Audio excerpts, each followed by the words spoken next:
are going to talk on the dissection of the lateral wall of the nasal cavity. So before going to the dissection part, I thought the bony part which are contributing to form the lateral wall of the nasal cavity, they are the lateral wall of the nasal cavity. It is contributed by the following bones. The first of all, the frontal process of the maxilla. This is the frontal process of the maxilla. The lacrimal bone, frontal process of the maxilla, the lacrimal bone, superior and middle nasal concave, which are the part of the labyrinth of ethmoid bone. The medial pterygoid plate, which is a part of the sphenoid bone, and also the perpendicular plate of the palatine bone. Perpendicular plate of the palatine bone. It is also contributed by some of the cartilages. They are the lateral nasal cartilages as well as the alar cartilages. So we are going to show you the sagittal section of the head, where you can see very clearly the different features of the lateral wall of the nose. So let us go to the lateral wall of the nasal cavity.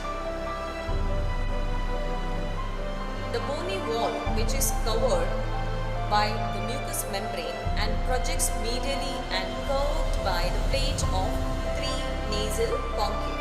So look at this. This is the inferior nasal concave.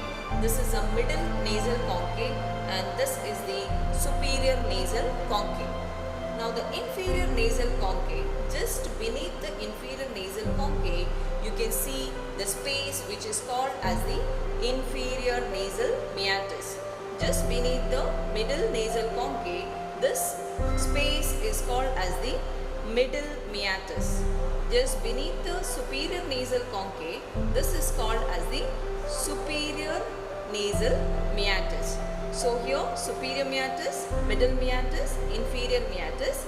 This is the superior nasal concave, middle nasal concave, and the inferior nasal concave. Now the inferior nasal concave, which is a separate bone which extends horizontally backward and ends by it ends by just in 1.25 centimeter in front of the pharyngeal opening of the auditory tube. You can see here, this is the pharyngeal opening of the auditory tube. Now the inferior nasal meatus, this is inferior nasal meatus which receives the nasolacrimal duct. The nasolacrimal duct, which is guarded by the Hasner's wall. Now the middle and the superior nasal concave, which are the part of the labyrinth of ethmoid bone. Now it is horizontal. The middle meatus, you can see here, this is horizontal and it is lying on the level of the lower surface of the body of the sphenoid bone.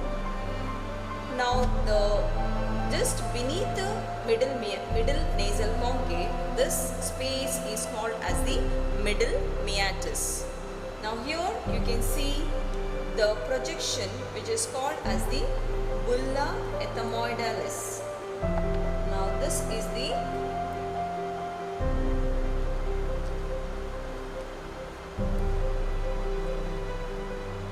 is the bulla ethmoidalis. Now this bulla ethmoidalis, it is a bony projection. It is a bony bulging, we can say it as, and it is containing the middle ethmoidal air sinus. Just beneath this is the hiatus semilunaris.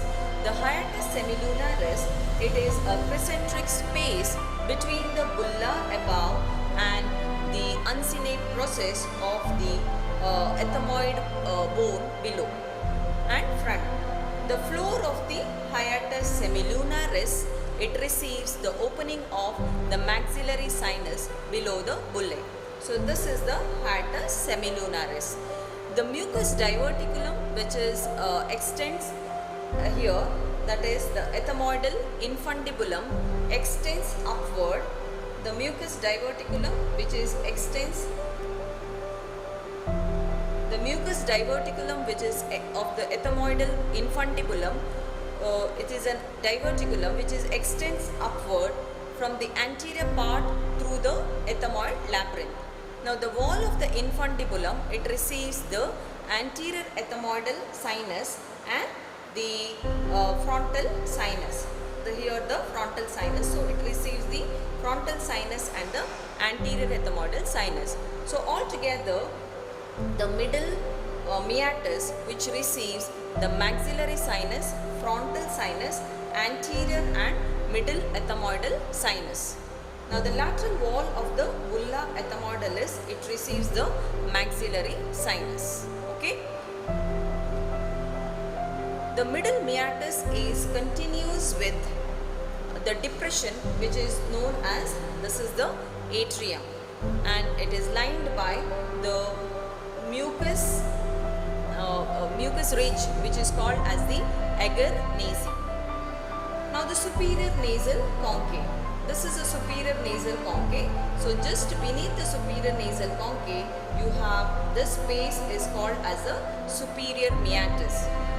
Now this just above the superior nasal concave, and this is the roof of the nasal cavity. So this is a roof of the nasal cavity. So in between the superior nasal concave and the roof of the nasal cavity, this is called as a supreme meatus. Okay, this is called as a supreme meatus. So supreme meatus, it receives the opening of the sphenoidal air sinus, and the superior meatus, it receives the opening of posterior ethmoidal sinus. Just below the bulla ethmoidalis, in the hiatus semilunaris, it receives the maxillary air sinus, and just above this, it receives the middle ethmoidal air sinus. The hiatus semilunaris, it receives the middle ethmoidal air sinus as well as the maxillary air sinus. Thank you one and all. I hope this dissection will be helpful for students, and I also acknowledge Ms. Blessina for helping me out in the dissection, as well Mr. Kiran and Mr. Rajesh for helping me out in videography. We are from Department of Anatomy, Yenepoya Medical College, Yenepoya, deemed to be university. Thank you.